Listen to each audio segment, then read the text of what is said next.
Yehezkiel pasal 33. Nubuatan pengharapan bagi Israel. Tugas Yehezkiel sebagai penjaga. Lalu datanglah firman Tuhan kepadaku, "Hai anak manusia, berbicaralah kepada teman-temanmu sebangsa, dan katakanlah kepada mereka, kalau aku mendatangkan pedang atas sesuatu negeri, dan bangsa negeri itu mengambil seorang dari antara mereka, dan menetapkan dia menjadi penjaganya, dan penjaga ini melihat pedang itu datang atas negerinya, lalu meniup sangkakala untuk memperingatkan bangsanya. Kalau ada seorang yang memang mendengar suara sangkakala itu, tetapi ia tidak mau diperingatkan, sehingga sesudah pedang itu datang ia dihabiskan, darahnya tertimpa kepadanya sendiri. Ia mendengar suara sangkakala, tetapi ia tidak mau diperingatkan, darahnya tertimpa kepadanya sendiri. Kalau ia mau diperingatkan, ia menyelamatkan nyawanya. Sebaliknya penjaga yang melihat pedang itu datang, tetapi tidak meniup sangkakala, dan bangsanya tidak mendapat peringatan, sehingga sesudah pedang itu datang, seorang dari antara mereka dihabiskan. Orang itu dihabiskan dalam kesalahannya. Tetapi aku akan menuntut pertanggungan jawab atas nyawanya dari penjaga itu. Dan engkau anak manusia, aku menetapkan engkau menjadi penjaga bagi kaum Israel. Bila mana engkau mendengar sesuatu firman daripadaku, peringatkanlah mereka demi namaku. Kalau aku berfirman kepada orang jahat, hai orang jahat, engkau pasti mati, dan engkau tidak berkata apa-apa untuk memperingatkan orang jahat itu, supaya bertobat dari hidupnya, orang jahat itu akan mati dalam kesalahannya. Tetapi aku akan menuntut pertanggungan jawab atas nyawanya daripadamu. Tetapi jikalau engkau memperingatkan orang jahat itu, supaya ia bertobat dari hidupnya, tetapi ia tidak mau bertobat, ia akan mati dalam kesalahannya, tetapi engkau telah menyelamatkan nyawamu.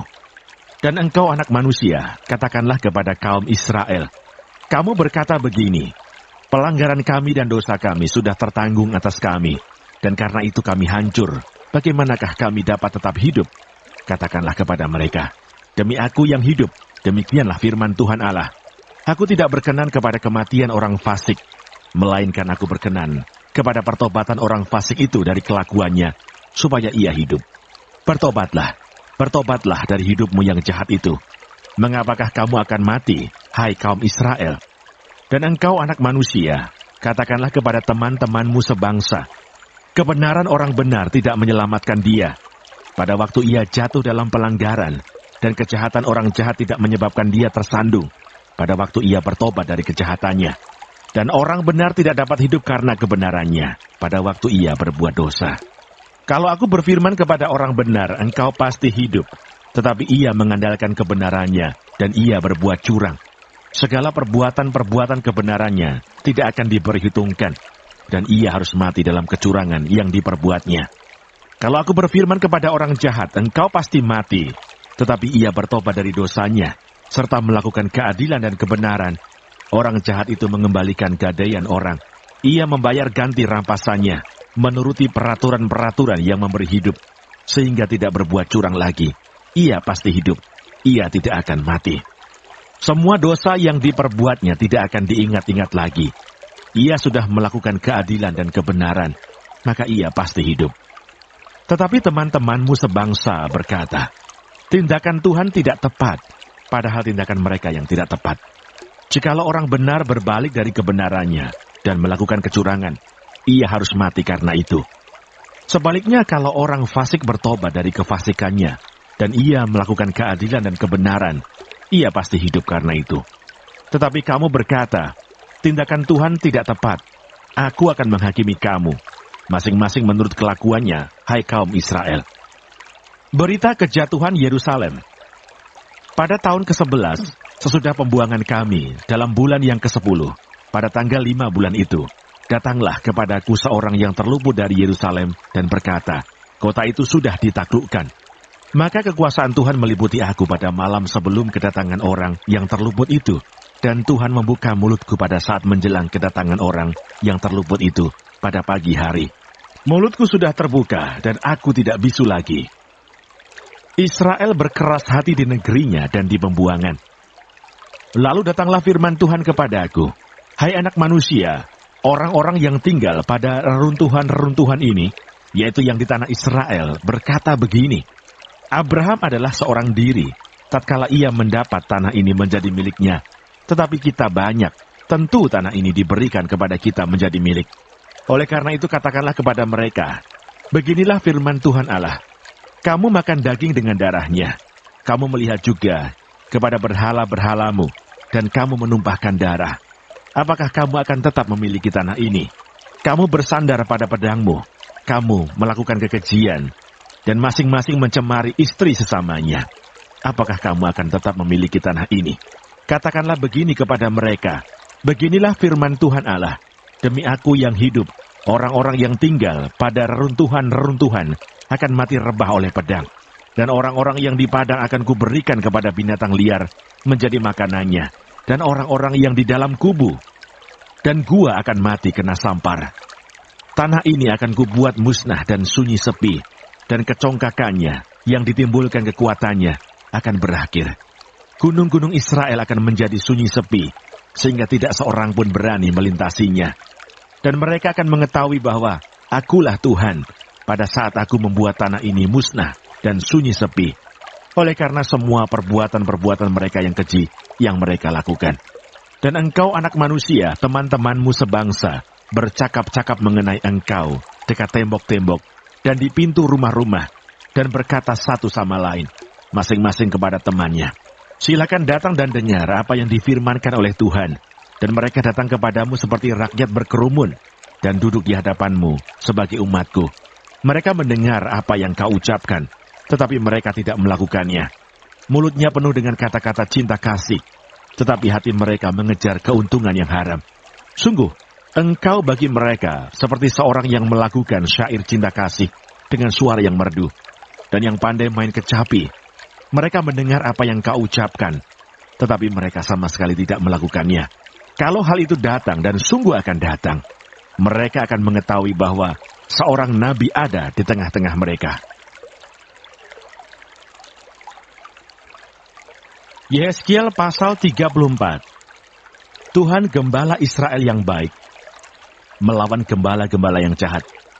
Lalu datanglah firman Tuhan kepadaku, hai anak manusia, bernubuatlah melawan gembala-gembala Israel. Bernubuatlah dan katakanlah kepada mereka, kepada gembala-gembala itu, beginilah firman Tuhan Allah, celakalah gembala-gembala Israel yang mengembalakan dirinya sendiri. Bukankah domba-domba yang seharusnya digembalakan oleh gembala-gembala itu? Kamu menikmati susunya, dari bulunya kamu buat pakaian, yang gemuk kamu sembelih. Tetapi domba-domba itu sendiri tidak kamu gembalakan. Yang lemah tidak kamu kuatkan, yang sakit tidak kamu obati, yang luka tidak kamu balut, yang tersesat tidak kamu bawa pulang, yang hilang tidak kamu cari. Melainkan kamu injak-injak mereka dengan kekerasan dan kekejaman. Dengan demikian mereka berserak, oleh karena gembala tidak ada, dan mereka menjadi makanan bagi segala binatang di hutan. Domba-dombaku berserak dan tersesat di semua gunung, dan di semua bukit yang tinggi. Ya, di seluruh tanah itu domba-dombaku berserak, tanpa seorang pun yang memperhatikan atau yang mencarinya. Oleh sebab itu, hai gembala-gembala, dengarlah firman Tuhan. Demi aku yang hidup, demikianlah firman Tuhan Allah. Sesungguhnya oleh karena domba-dombaku menjadi mangsa, dan menjadi makanan bagi segala binatang di hutan, lantaran yang mengembalakannya tidak ada. Oleh sebab gembala-gembalaku tidak memperhatikan domba-dombaku, melainkan mereka itu mengembalakan dirinya sendiri, tetapi domba-dombaku tidak digembalakannya. Oleh karena itu, hai gembala-gembala, dengarlah firman Tuhan. Beginilah firman Tuhan Allah, aku sendiri akan menjadi lawan gembala-gembala itu, dan aku akan menuntut kembali domba-dombaku dari mereka, dan akan memberhentikan mereka menggembalakan domba-dombaku. Gembala-gembala itu tidak akan terus lagi mengembalakan dirinya sendiri. Aku akan melepaskan domba-dombaku dari mulut mereka, sehingga tidak terus lagi menjadi makanannya. Sebab beginilah firman Tuhan Allah, dengan sesungguhnya aku sendiri akan memperhatikan domba-dombaku, dan akan mencarinya. Seperti seorang gembala mencari dombanya pada waktu domba itu tercerai dari kawanan dombanya. Begitulah aku akan mencari domba-dombaku, dan aku akan menyelamatkan mereka dari segala tempat, kemana mereka diserahkan pada hari berkabut dan hari kegelapan. Aku akan membawa mereka keluar dari tengah bangsa-bangsa, dan mengumpulkan mereka dari negeri-negeri, dan membawa mereka ke tanahnya. Aku akan menggembalakan mereka di atas gunung-gunung Israel, di alur-alur sungainya, dan di semua tempat kediaman orang di tanah itu. Di padang rumput yang baik akan kugembalakan mereka, dan di atas gunung-gunung Israel yang tinggi, disitulah tempat penggembalaannya. Di sana di tempat penggembalaan yang baik, mereka akan berbaring, dan rumput yang subur menjadi makanannya, di atas gunung-gunung Israel. Aku sendiri akan menggembalakan domba-dombaku, dan aku akan membiarkan mereka berbaring. Demikianlah firman Tuhan Allah. Yang hilang akan kucari, yang tersesat akan kubawa pulang, yang luka akan kubalut, yang sakit akan kukuatkan, serta yang gemuk dan yang kuat akan kulindungi.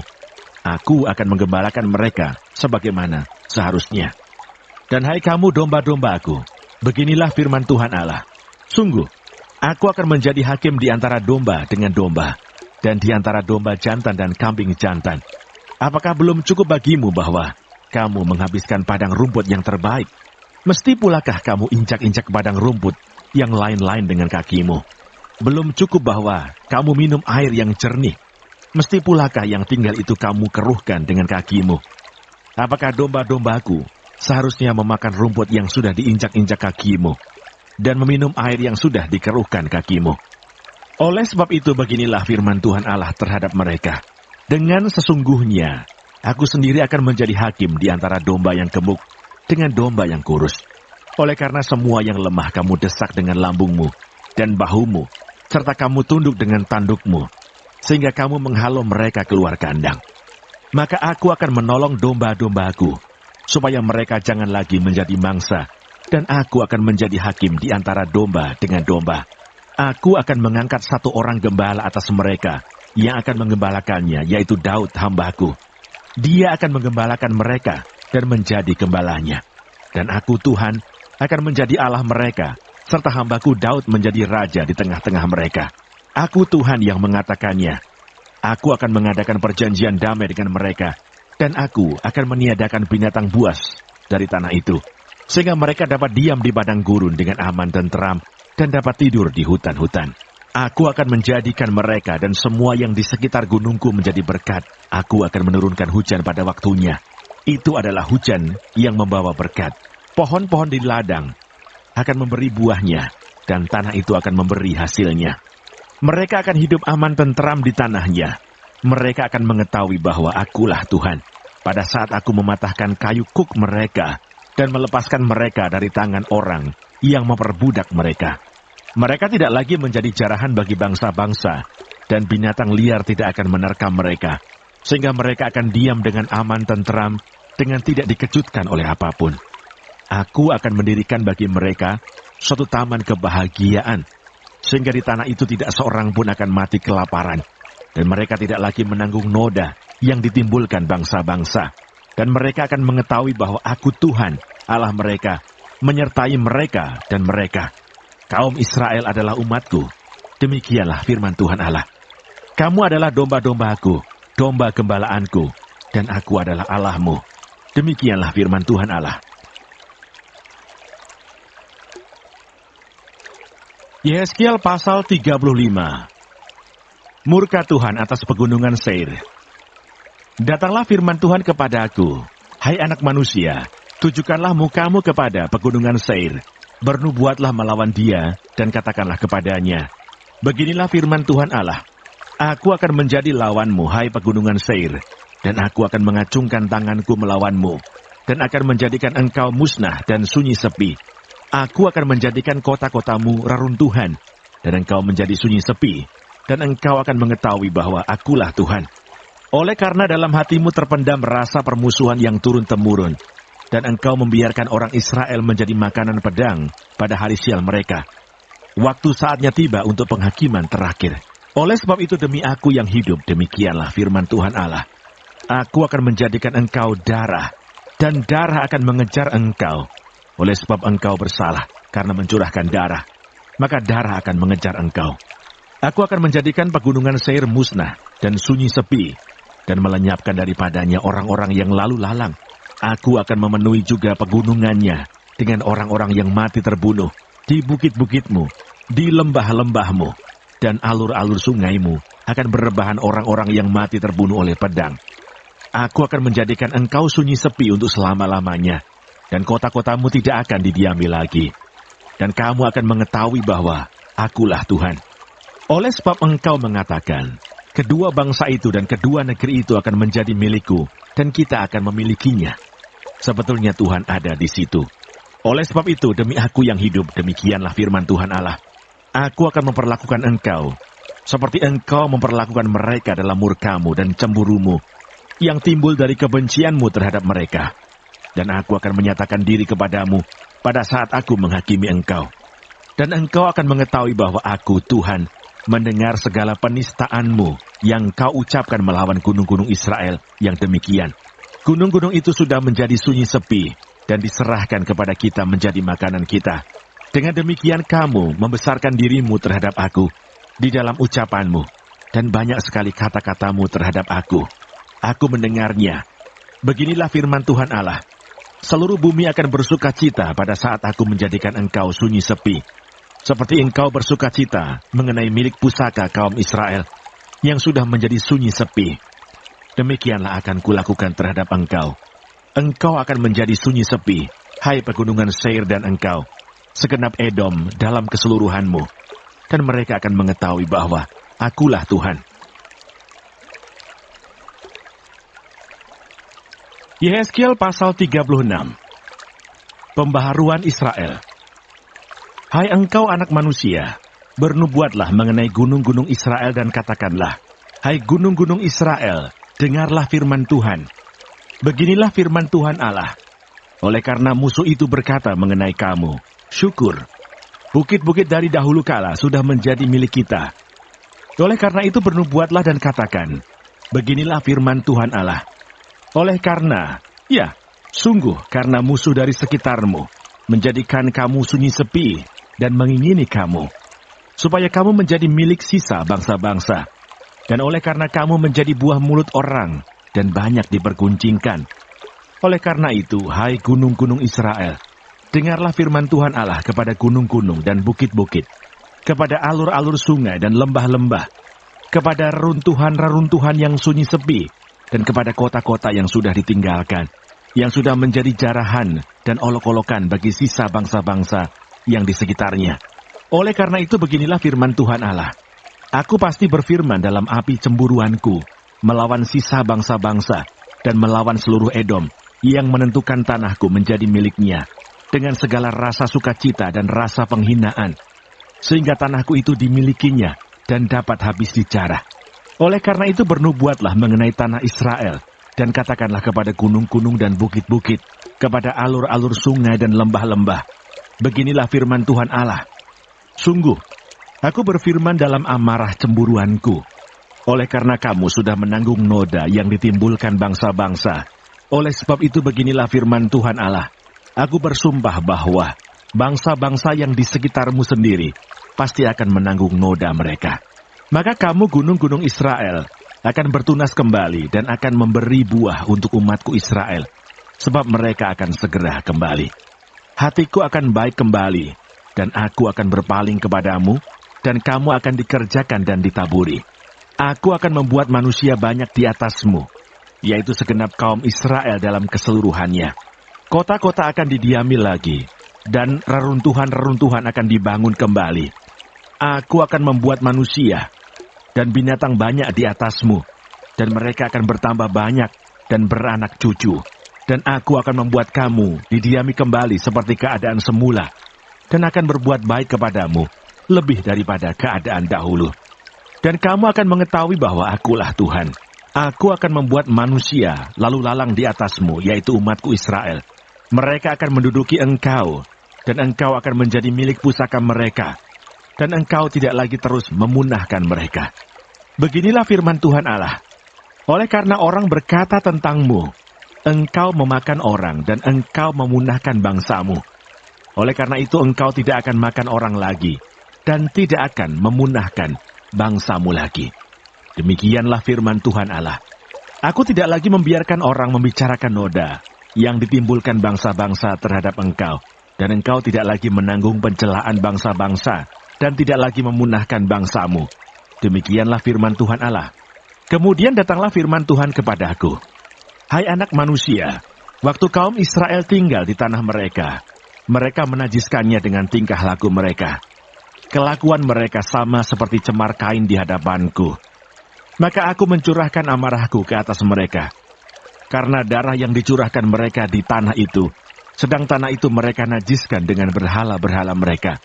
Aku menghamburkan mereka di antara bangsa-bangsa, sehingga mereka berserak-serak di semua negeri. Aku menghakimi mereka selaras dengan tingkah lakunya. Di mana saja mereka datang di tengah bangsa-bangsa, mereka menajiskan namaku yang kudus. Dalam hal orang menyindir mereka, katanya mereka umat Tuhan, tetapi mereka harus keluar dari tanahnya. Aku merasa sakit hati karena namaku yang kudus yang dinajiskan oleh kaum Israel di tengah bangsa-bangsa di mana mereka datang. Oleh karena itu katakanlah kepada kaum Israel, beginilah firman Tuhan Allah, bukan karena kamu aku bertindak, hai kaum Israel, tetapi karena namaku yang kudus yang kamu najiskan di tengah bangsa-bangsa di mana kamu datang. Aku akan menguduskan namaku yang besar yang sudah dinajiskan di tengah bangsa-bangsa dan yang kamu najiskan di tengah-tengah mereka. Dan bangsa-bangsa akan mengetahui bahwa akulah Tuhan. Demikianlah firman Tuhan Allah.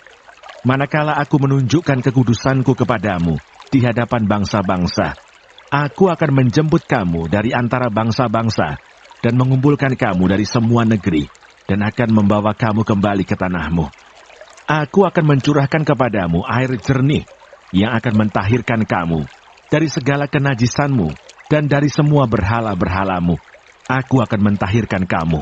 Kamu akan kuberikan hati yang baru dan roh yang baru di dalam batinmu, dan aku akan menjauhkan dari tubuhmu hati yang keras, dan kuberikan kepadamu hati yang taat. Rohku akan kuberikan diam di dalam batinmu, dan aku akan membuat kamu hidup menurut segala ketetapanku, dan tetap berpegang pada peraturan-peraturanku dan melakukannya. Dan kamu akan diam di dalam negeri yang telah kuberikan kepada nenek moyangmu, dan kamu akan menjadi umatku, dan aku akan menjadi Allahmu. Aku akan melepaskan kamu dari segala dosa kenajisanmu, dan aku akan menumbuhkan gandum, serta memperbanyaknya, dan aku tidak lagi mendatangkan kelaparan atasmu. Aku juga memperbanyak buah pohon-pohonanmu, dan hasil ladangmu, supaya kamu jangan lagi menanggung noda kelaparan di tengah bangsa-bangsa. Dan kamu akan teringat-ingat kepada kelakuanmu yang jahat, dan perbuatan-perbuatanmu yang tidak baik, dan kamu akan merasa mual melihat dirimu sendiri, karena kesalahan-kesalahanmu dan perbuatan-perbuatanmu yang keji. Bukan karena kamu, aku bertindak, demikianlah firman Tuhan Allah. Ketahuilah itu, merasa malulah kamu, dan biarlah kamu dipermalukan karena kelakuanmu, hai kaum Israel. Beginilah firman Tuhan Allah.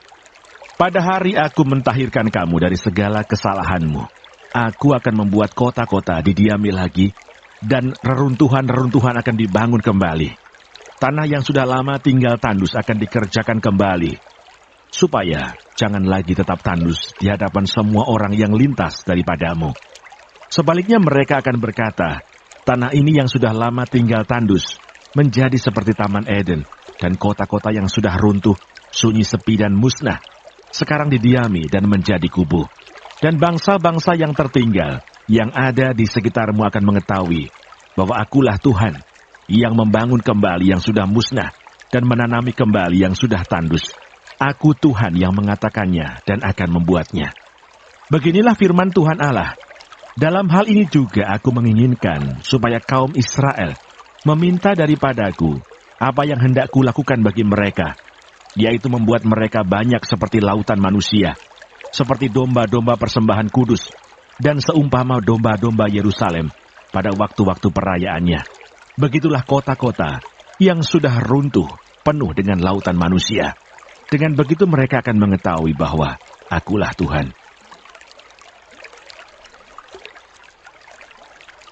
Yehezkiel pasal 37. Kebangkitan Israel. Lalu kekuasaan Tuhan meliputi aku, dan ia membawa aku keluar dengan perantaraan rohnya, dan menempatkan aku di tengah-tengah lembah, dan lembah ini penuh dengan tulang-tulang. Ia membawa aku melihat tulang-tulang itu berkeliling-keliling, dan sungguh amat banyak bertaburan di lembah itu. Lihat, tulang-tulang itu amat kering, Lalu ia berfirman kepadaku, "Hai anak manusia, dapatkah tulang-tulang ini dihidupkan kembali?" Aku menjawab, "Ya Tuhan Allah, Engkaulah yang mengetahui." Lalu firman-Nya kepadaku, "Bernubuatlah mengenai tulang-tulang ini dan katakanlah kepadanya, hai tulang-tulang yang kering, dengarlah firman Tuhan. Beginilah firman Tuhan Allah kepada tulang-tulang ini. Aku memberi nafas hidup di dalammu, supaya kamu hidup kembali. Aku akan memberi urat-urat padamu, dan menumbuhkan daging padamu. Aku akan menutupi kamu dengan kulit, dan memberikan kamu nafas hidup, supaya kamu hidup kembali, dan kamu akan mengetahui bahwa Akulah Tuhan." Lalu aku bernubuat seperti diperintahkan kepada aku. Dan segera sesudah aku bernubuat, kedengaranlah suara. Sungguh, suatu suara berderak-derak, dan tulang-tulang itu bertemu satu sama lain. Sedang aku mengamat-ngamatinya, lihat, urat-urat ada, dan daging tumbuh padanya. Kemudian kulit menutupinya, tetapi mereka belum bernafas. Maka firman-Nya kepadaku, "Bernubuatlah kepada nafas hidup itu, bernubuatlah hai anak manusia, dan katakanlah kepada nafas hidup itu, beginilah firman Tuhan Allah, hai nafas hidup, datanglah dari keempat penjuru angin, dan berembuslah ke dalam orang-orang yang terbunuh ini, supaya mereka hidup kembali." Lalu aku bernubuat seperti diperintahkannya kepadaku, dan nafas hidup itu masuk di dalam mereka, sehingga mereka hidup kembali. Mereka menjejakkan kakinya, suatu tentara yang sangat besar. Firman-Nya kepadaku, "Hai anak manusia, tulang-tulang ini adalah seluruh kaum Israel.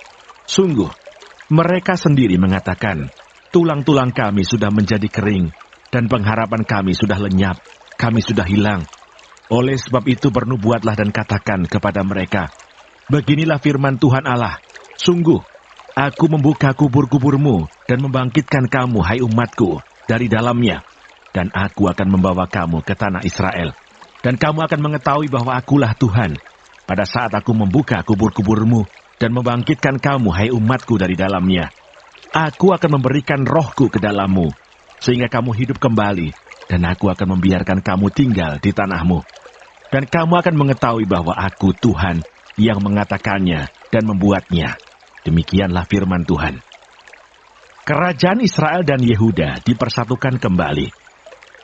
Kemudian datanglah firman Tuhan kepada aku, "Hai engkau anak manusia, ambillah sepotong papan dan tulis di atasnya, untuk Yehuda dan orang-orang Israel yang bersekutu dengan dia.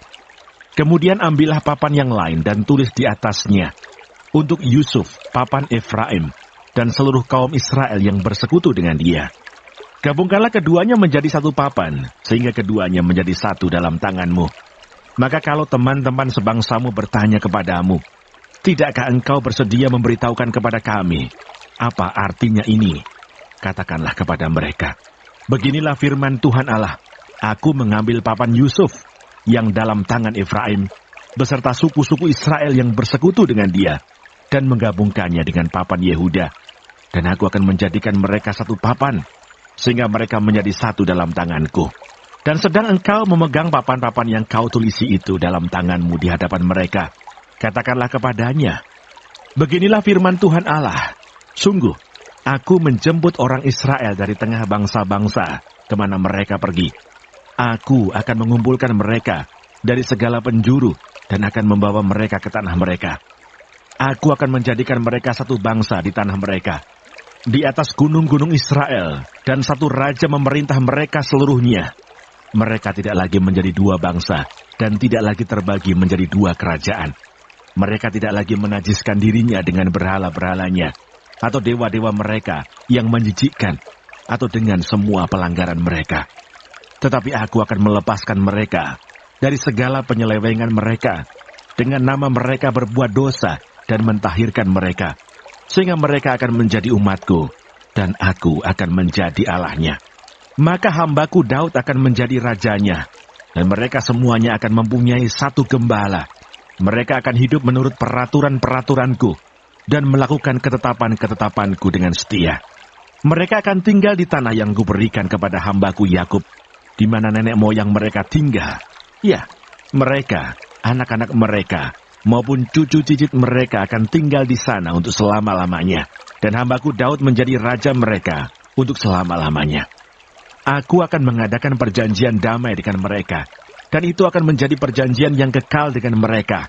Aku akan memberkati mereka, dan membuat mereka banyak, dan memberikan tempat kudusku di tengah-tengah mereka untuk selama-lamanya.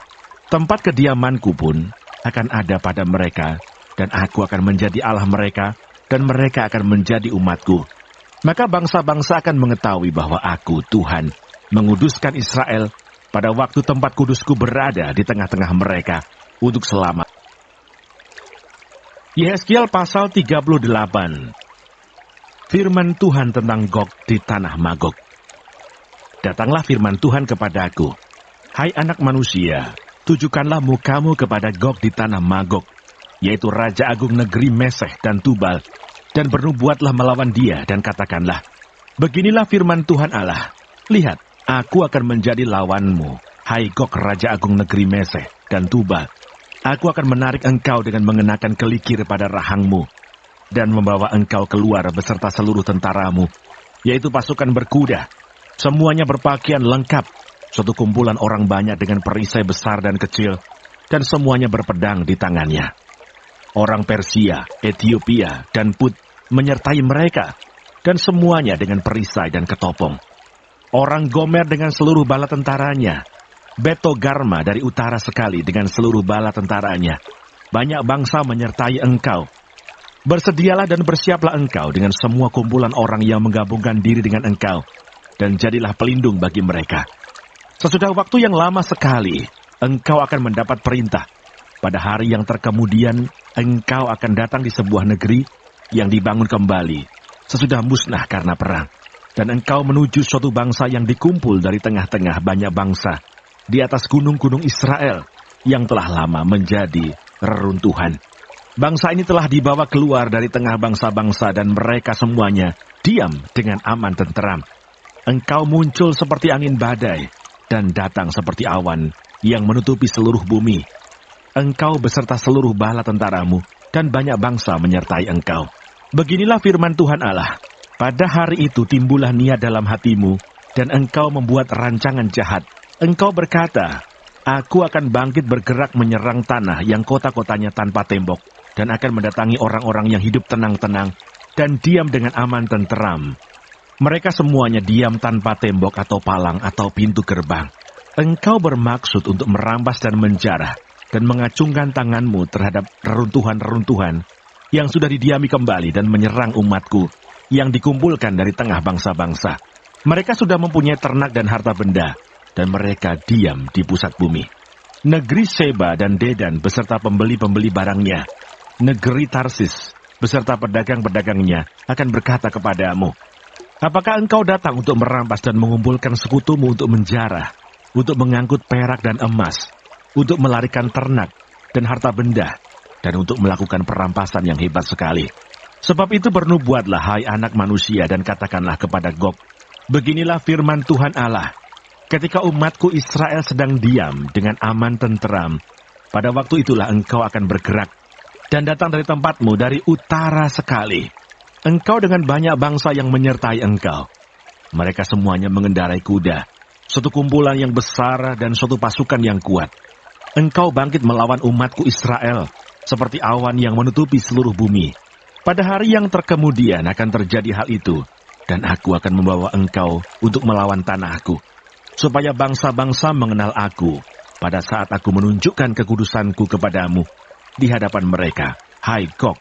Beginilah firman Tuhan Allah, engkaulah itu tentang siapa aku sudah berfirman pada hari-hari dahulu kala, dengan perantaraan hamba-hambaku, yaitu nabi-nabi Israel, yang bertahun-tahun bernubuat pada waktu itu, bahwa aku akan membawa engkau melawan umatku.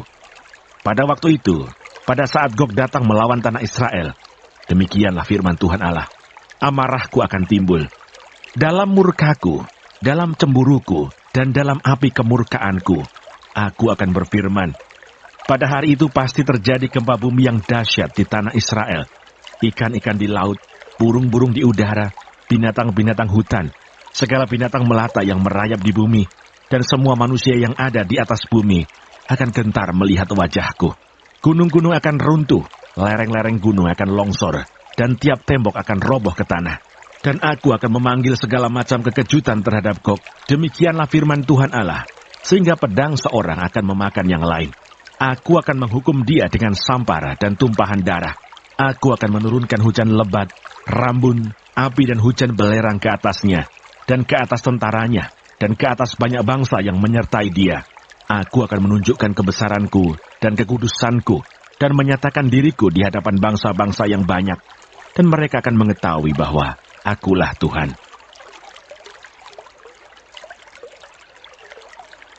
Yehezkiel pasal 39. Dan engkau anak manusia, bernubuatlah melawan Gog dan katakanlah, beginilah firman Tuhan Allah, lihat, aku akan menjadi lawanmu, hai Gog raja agung negeri Meseh dan Tubal, dan aku akan menarik dan menuntun engkau, dan aku akan mendatangkan engkau dari utara sekali, dan membawa engkau ke gunung-gunung Israel. Aku akan memukul tangan kirimu, sehingga busurmu jatuh dan membuat panah-panahmu berjatuhan dari tangan kananmu. Di atas gunung-gunung Israel engkau akan rebah dengan seluruh bala tentaramu, beserta bangsa-bangsa yang menyertai engkau. Dan engkau akan kuberikan kepada burung-burung buas dari segala jenis, dan kepada binatang-binatang buas menjadi makanannya. Engkau akan rebah di padang, sebab aku yang mengatakannya. Demikianlah firman Tuhan Allah. Aku mendatangkan api ke atas Magog dan ke atas orang-orang yang diam di daerah pesisir dengan aman tenteram, dan mereka akan mengetahui bahwa Akulah Tuhan. Dan aku akan menyatakan namaku yang kudus di tengah-tengah umatku Israel, dan aku tidak lagi membiarkan namaku yang kudus dinajiskan, sehingga bangsa-bangsa akan mengetahui bahwa Akulah Tuhan yang Maha Kudus di Israel. Sungguh, pasti datang dan terjadi, yaitu hari yang sudah kufirmankan. Dan yang diam di kota-kota Israel akan keluar dan menyalakan api, serta membakar semua perlengkapan senjata Gog, yaitu perisai kecil dan besar, busur dan panah, tongkat pemukul dan tombak. Dan mereka membakarnya selama 7 tahun. Mereka tidak akan mengambil kayu dari hutan belukar, atau membelah kayu api di hutan-hutan, sebab mereka akan menyalakan api itu dengan perlengkapan senjata itu. Mereka akan merampas orang-orang yang merampas mereka, dan menjarah orang-orang yang menjarah mereka. Demikianlah firman Tuhan Allah. Maka pada hari itu aku akan memberikan kepada Gog suatu tempat, di mana ia akan dikubur di Israel, yaitu lembah penyeberangan di sebelah timur dari laut, dan kuburan itu akan menghalangi orang-orang yang menyeberang. Di sana Gog akan dikubur dengan semua khalayak ramai yang mengikutinya, dan tempat itu akan disebut lembah khalayak ramai Gog. Kaum Israel akan mengubur mereka selama 7 bulan dengan maksud mentahirkan tanah itu, dan seluruh penduduk negeri turut menguburnya, dan hal itu menjadikan mereka kenamaan pada hari aku menyatakan kemuliaanku.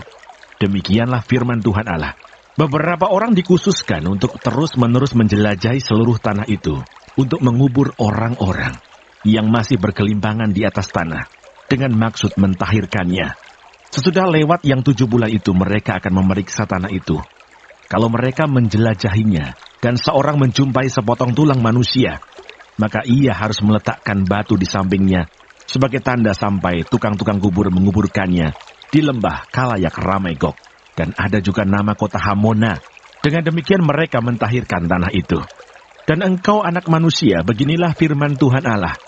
Katakanlah kepada segala jenis burung-burung dan segala binatang buas, berkumpullah kamu dan datanglah, berhimpunlah kamu dari segala penjuru pada perjamuan korban yang kuadakan bagimu, yaitu suatu perjamuan korban yang besar di atas gunung-gunung Israel. Kamu akan makan daging dan minum darah. Daging para pahlawan akan kamu makan, dan darah para pemimpin dunia akan kamu minum. Mereka semuanya ibarat domba jantan, anak domba, kambing jantan, dan lembu jantan, ternak gemukan dari Basan. Kamu akan makan lemak sampai kamu kenyang, dan minum darah sampai kamu menjadi mabuk pada perjamuan korban yang kuadakan bagimu. Kamu akan menjadi kenyang pada perjamuanku dengan makanan, kuda dan penunggangnya, pahlawan dan semua orang perang. Demikianlah firman Tuhan Allah. Aku akan membuat kuasa kemuliaanku berlaku atas bangsa-bangsa, dan mereka semua melihat hukuman yang akan kujatuhkan, dan melihat tanganku yang akan memukul mereka. Dan kaum Israel akan mengetahui bahwa Akulah Tuhan Allah mereka, mulai hari itu dan seterusnya. Dan bangsa-bangsa akan mengetahui bahwa karena kesalahannya kaum Israel harus pergi ke dalam pembuangan, dan sebab mereka berubah setia terhadap aku. Aku menyembunyikan wajahku terhadap mereka, dan aku menyerahkan mereka ke dalam tangan lawan-lawannya, dan mereka semuanya mati rebah oleh pedang. Selaras dengan kenajisan dan durhaka mereka, kuperlakukan mereka, dan kusembunyikan wajahku terhadap mereka. Oleh sebab itu beginilah firman Tuhan Allah. Sekarang aku akan memulihkan keadaan Yakub, dan akan menyayangi seluruh kaum Israel, dan cemburuku timbul untuk mempertahankan namaku yang kudus. Mereka akan melupakan noda mereka dan segala ketidaksetiaan mereka yang dilakukannya terhadap aku. Kalau mereka sudah diam kembali di tanah mereka dengan aman tenteram, dengan tidak dikejutkan oleh apapun. Dan kalau aku sudah membawa mereka kembali dari tengah bangsa-bangsa dan mengumpulkan mereka dari tanah musuh-musuh mereka, dan pada saat aku menunjukkan kekudusanku kepada mereka di hadapan bangsa-bangsa yang banyak, dan mereka akan mengetahui bahwa akulah Tuhan Allah mereka yang membawa mereka ke dalam pembuangan di tengah bangsa-bangsa dan mengumpulkan mereka kembali di tanahnya, dan aku tidak membiarkan seorang pun daripadanya tinggal di sana. Aku tidak lagi menyembunyikan wajahku terhadap mereka. Kalau aku mencurahkan rohku ke atas kaum Israel, demikianlah firman Tuhan Allah. Yehezkiel pasal 40. Penglihatan tentang zaman baru. Pintu-pintu gerbang dan pelataran-pelataran bait suci yang baru. Dalam tahun ke-25, sesudah pembuangan kami, yaitu pada permulaan tahun, pada tanggal 10 bulan itu, dalam tahun ke-14, sesudah kota itu ditaklukkan, pada hari itu juga kekuasaan Tuhan meliputi aku, dan dibawanya aku dalam penglihatan-penglihatan ilahi ke tanah Israel, dan menempatkan aku di atas sebuah gunung yang tinggi sekali. Di atas itu di hadapanku ada yang menyerupai bentuk kota. Kesanalah aku di bawahnya. Dan lihat, ada seorang yang kelihatan seperti tembaga, dan di tangannya ada tali lenan beserta tongkat pengukur, dan ia berdiri di pintu gerbang. Orang itu berbicara kepadaku, "Hai anak manusia, lihatlah dengan teliti dan dengarlah dengan sungguh-sungguh, dan perhatikanlah baik-baik segala sesuatu yang akan kuperlihatkan kepadamu. Sebab untuk itulah engkau dibawa kemari, supaya aku memperlihatkan semuanya itu kepadamu. Beritahukanlah segala sesuatu yang kau lihat kepada kaum Israel. Lihat, di luar bangunan itu ada tembok, seluruh keliling bangunan itu, dan di tangan orang itu ada tongkat pengukur yang panjangnya 6 hasta. Hasta ini setapak tangan lebih panjang dari hasta biasa. Ia mengukur tembok itu, tebalnya 1 tongkat dan tingginya 1 tongkat. Lalu ia sampai di pintu gerbang yang menghadap ke timur dan menaiki tangganya. Ia mengukur ambang dari pintu gerbang itu, 1 tongkat lebarnya. Kemudian ia mengukur kamar jaga, panjangnya 1 tongkat dan lebarnya 1 tongkat. Dan jarak antara 2 kamar jaga adalah 5 hasta. Dan ambang pintu gerbang sebelah dalam yang dekat balai gerbang itu adalah 1 tongkat. Kemudian ia mengukur balai gerbang itu 8 hasta, dan tiang temboknya 2 hasta, dan balai itu ada di sebelah dalam. Mengenai kamar-kamar jaga yang di pintu gerbang sebelah timur itu, ada 3 kamar pada tiap sisi. Ketiga-tiganya sama ukurannya, dan kedua tiang tembok pada kedua sisi sama juga ukurannya. Lalu ia mengukur lubang pintu gerbang itu. Lebarnya sebelah dalam adalah 10 hasta, dan lebarnya sebelah luar 13 hasta. Di bagian muka dari kamar-kamar jaga itu ada sekatan yang berukuran 1 hasta, dan demikian juga ukuran sekatan di sebelah yang lain. Dan ukuran kamar jaga itu adalah 6 hasta pada kedua belah pihak. Lalu ia mengukur pintu gerbang itu dari dinding belakang kamar jaga yang satu sampai dinding belakang kamar jaga yang lain, melalui kedua pintu sekatan itu. Lebarnya 25 hasta. Ia mengukur juga balai gerbang itu 20 hasta, dan sekeliling balai gerbang itu adalah pelataran. Dari muka pintu gerbang luar sampai balai gerbang sebelah dalam, 50 hasta. Pada sekeliling pintu gerbang itu di bagian dalam, ada cendela-cendela dengan bidai, yaitu di kamar-kamar jaga, dan pada tiang-tiang tembok, dan begitu juga pada balai gerbang. Dan pada tiang-tiang tembok itu terukir gambar pohon-pohon kurma. Lalu dibawanya aku ke pelataran luar. Sungguh, sekeliling pelataran itu ada bilik-bilik yang jumlahnya 30. Dan bilik-bilik itu dibangun di atas sebuah lantai batu. Dan lantai batu itu ada di samping pintu-pintu gerbang, mengikuti panjangnya. Itulah lantai batu bawah. Kemudian ia mengukur lebar pelataran itu dari sebelah dalam pintu gerbang bawah sampai sebelah luar pintu gerbang dalam, 100 hasta. Lalu ia berjalan di depanku menuju ke utara. Dan sungguh, ada pintu gerbang yang menghadap ke utara, yang termasuk pelataran luar. Ia mengukur panjang dan lebarnya. Kamar jaganya 3 sebelah menyebelah. Tiang-tiang tembok dan balai gerbangnya adalah seukuran dengan pintu gerbang pertama, 50 hasta panjangnya, dan lebarnya 25 hasta. Jendela-jendelanya, balai gerbangnya, dan gambar-gambar pohon kormanya, seukuran juga dengan pintu gerbang yang menghadap ke timur. Orang dapat naik ke situ melalui tangga yang 7 tingkat, dan balai gerbangnya ada sebelah dalam. Di pelataran dalam ada sebuah pintu gerbang yang berhadapan dengan pintu gerbang utara, sama seperti halnya dengan pintu gerbang timur. Ia mengukur dari pintu gerbang sampai pintu gerbang 100 hasta. Kemudian ia membawa aku menuju selatan. Sungguh, ada sebuah pintu gerbang yang menghadap ke selatan. Ia mengukur kamar-kamar jaganya, tiang-tiang temboknya, dan balai gerbangnya. Ukurannya sama saja dengan yang lain-lain. Sekeliling pintu gerbang itu dan balai gerbangnya ada jendela-jendela yang sama dengan yang lain-lain. Panjang pintu gerbang itu 50 hasta dan lebarnya 25 hasta. Tangga ke situ adalah 7 tingkat dan balai gerbangnya ada sebelah dalam. Pada pintu gerbang itu juga di tiang-tiang temboknya terukir gambar pohon-pohon kurma. 1 batang di sebelah sini dan 1 batang di sebelah sana. Di bagian selatan pelataran dalam ada juga pintu gerbang. Ia mengukur dari pintu gerbang sampai pintu gerbang di bagian selatan 100 hasta. Lalu dibawanya aku ke pelataran dalam melalui pintu gerbang selatan, dan ia mengukur pintu gerbang itu. Ukurannya sama saja dengan yang lain-lain. Kamar-kamar jaganya, tiang-tiang temboknya, dan balai gerbangnya, ukurannya sama saja dengan yang lain-lain. Sekeliling pintu gerbang itu dan balai gerbangnya ada jendela-jendela. Panjang pintu gerbang itu 50 hasta, dan lebarnya 25 hasta. Sekelilingnya ada balai-balai gerbang. Panjangnya 25 hasta, dan lebarnya 5 hasta.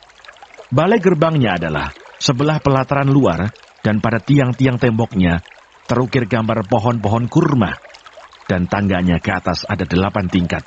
Lalu dibawanya aku ke sebelah timur pelataran dalam, dan ia mengukur pintu gerbang yang di situ, dan ukurannya sama saja dengan yang lain-lain. Kamar-kamar jaganya, tiang-tiang temboknya, dan balai gerbangnya, ukurannya sama saja dengan yang lain-lain. Sekeliling pintu gerbang itu dan balai gerbangnya ada jendela-jendela. Panjang pintu gerbang itu 50 hasta, dan lebarnya 25 hasta. Balai gerbangnya adalah sebelah pelataran luar, dan pada tiang-tiang temboknya terukir gambar pohon-pohon kurma. Sebelah sini dan sebelah sana, dan tangganya ke atas ada 8 tingkat. Kemudian dibawanya aku ke pintu gerbang utara dan ia mengukurnya, dan ukurannya sama saja dengan yang lain-lain. Kamar-kamar jaganya, tiang-tiang temboknya, dan balai gerbangnya, ukurannya sama saja dengan yang lain-lain. Dan sekelilingnya ada jendela-jendela, panjang pintu gerbang itu 50 hasta, dan lebarnya 25 hasta. Balai gerbangnya adalah sebelah pelataran luar, dan pada tiang-tiang temboknya terukir gambar pohon-pohon kurma, sebelah sini dan sebelah sana. Dan tangganya ke atas ada 8 tingkat. Ada juga sebuah bilik yang pintunya di balai gerbang, dan di sana orang membasuh korban bakaran. Dalam balai gerbang itu ada 2 meja sebelah sini, dan 2 meja sebelah sana. Tempat menyembelih, korban bakaran, korban penghapus dosa, dan korban penebus salah. Di samping kiri balai gerbang di sebelah luar, ada 2 meja, dan di samping kanan balai gerbang itu juga 2 meja. Jadi di pintu gerbang itu ada 4 meja sebelah sini, dan 4 meja sebelah sana. Semuanya 8 meja di situ untuk tempat menyembelih korban. Ada juga 4 meja lagi untuk korban bakaran yang diperbuat dari batu pahat. Panjangnya 1,5 hasta, lebarnya 1,5 hasta, dan tingginya 1 hasta. Di sana diletakkan perkakas-perkakas untuk menyembelih korban bakaran dan korban sembelihan. Sekeliling ruangan itu dipakukan gantungan-gantungan yang panjangnya setapak tangan, dan di atas meja-meja itu diletakkan daging korban. Lalu dibawanya aku ke pelataran dalam. Sungguh, di sana ada 2 bilik. yaitu satu di samping pintu gerbang utara, dan mukanya menghadap ke selatan. Satu lagi di samping pintu gerbang selatan, dan mukanya menghadap ke utara. Ia berkata kepadaku, bilik ini yang mukanya menghadap ke selatan adalah bagi imam-imam yang bertugas di bait suci, dan bilik yang mukanya menghadap ke utara adalah bagi imam-imam yang bertugas di mezbah. Mereka ini adalah Bani Sadok, dan hanya golongan inilah dari Bani Lewi yang boleh mendekat kepada Tuhan untuk menyelenggarakan kebaktian. Lalu ia mengukur pelataran dalam. Itu suatu 4 persegi, yang panjangnya 100 hasta, dan lebarnya 100 hasta. Mezbah ada di hadapan bait suci. Bait suci yang baru. Lalu dibawanya aku ke balai bait suci, dan ia mengukur tiang-tiang temboknya. Tebalnya 5 hasta yang sebelah sini, dan 5 hasta yang sebelah sana. Lebar pintu itu 14 hasta, dan dinding sampingnya masing-masing 3 hasta. Panjang balai bait suci itu adalah 20 hasta, dan lebarnya 12 hasta. Orang dapat naik ke situ melalui tangga yang 10 tingkat, dan dekat kedua tiang tembok itu ada 2 tiang, satu sebelah sini, dan satu sebelah sana. Yehezkiel pasal 41. Kemudian dibawanya aku ke dalam ruang besar bait suci, dan ia mengukur tiang temboknya. Yang sebelah sini 6 hasta tebalnya, dan yang sebelah sana 6 hasta juga. Lebar pintu itu adalah 10 hasta, dan lebar dinding sampingnya adalah 5 hasta sebelah sini, dan 5 hasta sebelah sana. Panjang ruang besar diukur juga, 40 hasta, dan lebarnya 20 hasta. Lalu ia sampai ke ruang dalam. Ia mengukur tiang temboknya, tebalnya 2 hasta, dan lebar pintu sendiri 6 hasta, dan lebar dinding sampingnya 7 hasta sebelah sini, dan 7 hasta sebelah sana. Ia mengukur panjang ruang dalam itu 20 hasta, dan lebarnya 20 hasta, sesuai dengan lebar ruang besar. Lalu ia berkata kepadaku, inilah tempat maha kudus. Kemudian ia mengukur dinding bait suci itu, 6 hasta tebalnya, dan lebar kamar tambahan yang terdapat di sekeliling bait suci itu 4 hasta. Kamar-kamar tambahan itu ada 3 tingkat, dan pada satu tingkat terdapat 30 kamar. Pada sekeliling dinding bait suci ada ceruk-ceruk untuk mengokohkan kamar-kamar tambahan itu, sebab kamar-kamar ini tidak digabungkan pada dinding bait suci. Dan kamar-kamar tambahan semakin lebih besar dari tingkat pertama sampai tingkat ketiga, selaras dengan bertambah besarnya ceruk-ceruk pada tiap tingkat sekeliling bait suci itu.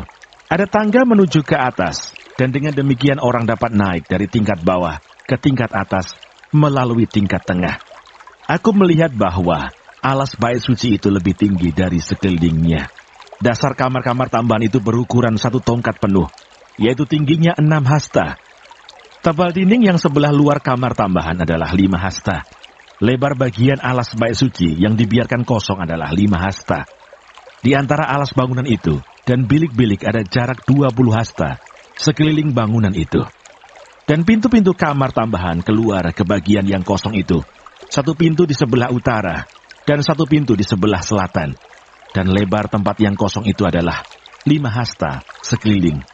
Bangunan yang terdapat di lapangan tertutup yang di sebelah barat lebarnya 70 hasta, sedang dinding yang mengelilinginya tebalnya 5 hasta dan panjangnya 90 hasta. Lalu ia mengukur bait suci itu, 100 hasta panjangnya, dan lapangan tertutup bersama bangunan dan dindingnya 100 hasta juga. Begitu juga lebarnya muka bait suci bersama lapangan tertutup sebelah timur 100 hasta. Kemudian ia mengukur panjang bangunan yang terdapat di lapangan tertutup sebelah barat, bersama serambi-serambinya di kedua belah 100 hasta. Ruang besar, ruang dalam, dan balai luar ditutupi dengan papan, dan sekeliling ketiga ruang itu ada jendela-jendela yang berbidai dan serambi-serambi. Di hadapan ambang itu, seluruh bait suci ditutupi dengan papan, mulai dari lantai sampai ke jendela-jendelanya. Sedang jendela-jendela ini terlindung sampai bagian atas pintu dan ruang dalam dan juga di luar. Dan di seluruh dinding bagian dalam dan bagian luar terukir gambar-gambar kerup dan pohon-pohon kurma, di antara 2 kerup dan sebatang pohon kurma, dan masing-masing kerup itu mempunyai 2 muka. Dari sebelah yang satu muka manusia, dan dari sebelah yang lain muka singa, yang menghadap ke pohon kurma itu. Dan begitulah dibuat di seluruh bait suci. Dari lantai sampai ke atas pintu, terukir kerup-kerup dan pohon-pohon kurma pada dinding. Tiang-tiang pintu dari ruang besar adalah 4 persegi, dan di hadapan tempat Maha Kudus ada sesuatu yang kelihatan menyerupai mezbah dari kayu. Tingginya 3 hasta, panjangnya 2 hasta, dan lebarnya 2 hasta. Sudut-sudutnya serta alasnya dan dindingnya dari kayu. Ia berkata kepadaku, inilah meja yang ada di hadirat Tuhan. Ruang besar mempunyai 2 daun pintu, dan tempat Maha Kudus juga mempunyai 2 daun pintu. Pada pintu-pintu itu ada 2 daun pintu yang dapat berputar, 2 daun pintu pada pintu yang satu, dan 2 daun pintu pada yang lain. Pada pintu-pintu ini juga, yaitu pintu-pintu ruang besar, terukir kerup-kerup dan pohon-pohon kurma, seperti pada dinding-dinding. Di muka balai bait suci itu, yaitu di luar, ada tangga kayu. Pada kedua dinding samping dari balai itu, ada jendela-jendela yang berbidai dan ukiran pohon-pohon kurma. Yehezkiel pasal 42. Bilik-bilik untuk imam-imam. Lalu diiringnya aku ke pelataran luar bagian utara, dan dibawanya aku ke bilik-bilik sebelah utara yang berhadapan dengan lapangan tertutup dan berhadapan dengan bangunan yang di ujung barat. Panjang bangunan bilik-bilik itu di sebelah utara ialah 100 hasta dan lebarnya 50 hasta. Berhadapan dengan yang 20 hasta dari pelataran dalam dan berhadapan dengan lantai batu yang terdapat di pelataran luar. Ada serambi yang berhadap-hadapan dan yang bertingkat 3. Di depan bilik-bilik itu ada gang menuju ke dalam yang lebarnya 10 hasta dan panjangnya 100 hasta. Dan pintu-pintu masuknya adalah di sebelah utara. Bilik-bilik di tingkat atas adalah lebih kecil dari bilik-bilik di tingkat bawah, dan tingkat menengah dari bangunan itu, oleh karena serambi-serambi itu memakan lebih banyak tempat dari bilik-bilik itu. Sebab bilik-bilik itu bertingkat 3, dan tidak mempunyai tiang-tiang seperti yang ada di pelataran luar. Itulah sebabnya bilik-bilik atas lebih kecil dari bilik-bilik bawah atau tengah. Di luar ada tembok yang sejajar dengan barisan bilik-bilik, berdekatan dengan pelataran luar, dan terdapat di hadapan bilik-bilik, panjangnya 50 hasta. Sebab barisan bilik yang berbatasan dengan pelataran luar, panjangnya adalah 50 hasta. Tetapi barisan bilik yang berbatasan dengan bait suci, panjangnya 100 hasta. Di bagian bawah bilik-bilik ini, terdapat pintu masuk dari jurusan timur. Kalau orang dari pelataran luar ingin masuk ke dalamnya, dan pintu itu terdapat pada pangkal tembok luar. Di sebelah selatan di hadapan lapangan tertutup itu, dan di hadapan bangunan yang di ujung barat, ada juga bilik-bilik, dan di depannya ada gang. Bilik-bilik ini serupa dengan bilik-bilik yang di sebelah utara, panjangnya dan lebarnya, pintu-pintu keluar dan rancangannya, seperti pintu-pintu masuk di sebelah utara. Begitulah pintu-pintu masuk bilik-bilik yang di sebelah selatan. Ada juga pintu pada pangkal jalan yang melintang di sisi tembok, yaitu pintu dari jurusan timur, kalau orang ingin masuk ke dalam bilik-bilik. Lalu ia berkata kepadaku, bilik-bilik yang di utara dan bilik-bilik yang di selatan, yang menghadap ke lapangan tertutup, itulah bilik-bilik kudus, di mana imam-imam yang mendekat kepada Tuhan, memakan persembahan-persembahan Maha Kudus. Di sana mereka akan menaruh persembahan-persembahan Maha Kudus, korban sajian, korban penghapus dosa, dan korban penebus salah, sebab tempat itu kudus. Kalau para imam masuk ke tempat kudus, mereka tidak akan keluar ke pelataran luar, sebelum mereka menanggalkan pakaian mereka di sana, yang dipakainya waktu menyelenggarakan kebaktian, sebab pakaian-pakaian itu adalah kudus. Mereka harus memakai pakaian yang lain, barulah mereka boleh datang ke tempat umat Tuhan. Ukuran-ukuran lingkungan bait suci. Sesudah ia selesai dengan mengukur seluruh bangunan dalam itu, ia mengiring aku menuju pintu gerbang yang menghadap ke sebelah timur, lalu mengukur sekeliling lingkungan bait suci itu. Ia mengukur sisi timur dengan tongkat pengukur, 500 hasta menurut tongkat pengukur. Lalu ia berputar dan mengukur sisi utara, 500 hasta menurut tongkat pengukur. Ia berputar lagi ke sisi selatan dan mengukurnya, 500 hasta menurut tongkat pengukur. Kemudian ia berputar ke sisi barat dan mengukurnya, 500 hasta menurut tongkat pengukur. Keempat sisinya diukur. Sekeliling lingkungan itu ada tembok, panjangnya 500 hasta dan lebarnya 500 hasta, untuk memisahkan yang kudus dari yang tidak kudus. Yehezkiel pasal 43. Tuhan kembali ke bait suci dalam kemuliaan. Lalu dibawanya aku ke pintu gerbang, yaitu pintu gerbang yang menghadap ke sebelah timur.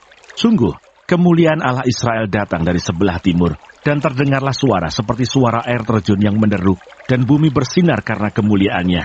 Yang kelihatan kepadaku itu adalah seperti yang kelihatan kepadaku ketika ia datang untuk memusnahkan kota itu, dan seperti yang kelihatan kepadaku di tepi sungai Kebar.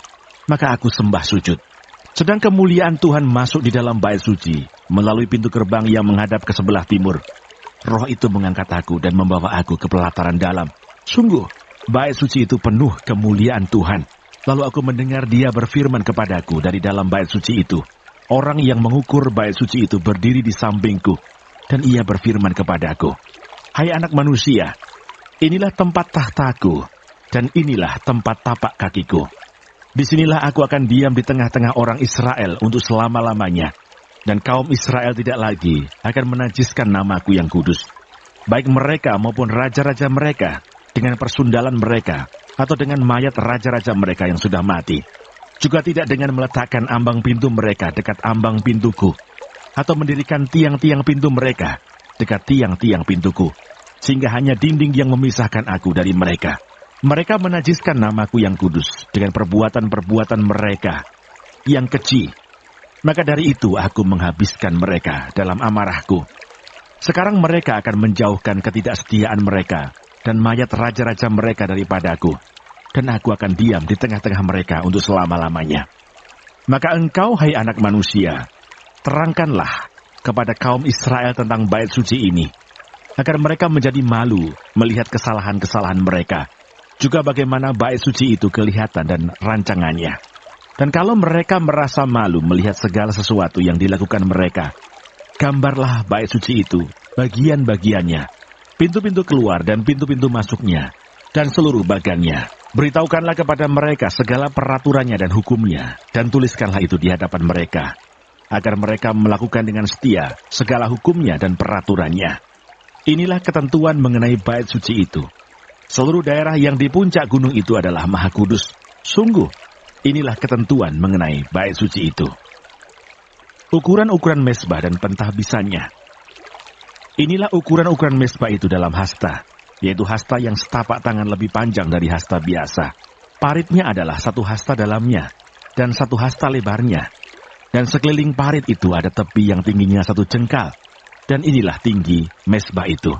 Dari parit yang di dalam tanah sampai jalur keliling yang terbawah adalah 2 hasta, dan lebar jalur keliling itu adalah 1 hasta. Dari jalur keliling yang terbawah sampai jalur keliling yang di atas ada 4 hasta, dan lebar jalur keliling itu 1 hasta juga. Tempat perapian itu adalah 4 hasta tingginya, dan dari tempat perapian itu muncul ke atas 4 tanduk.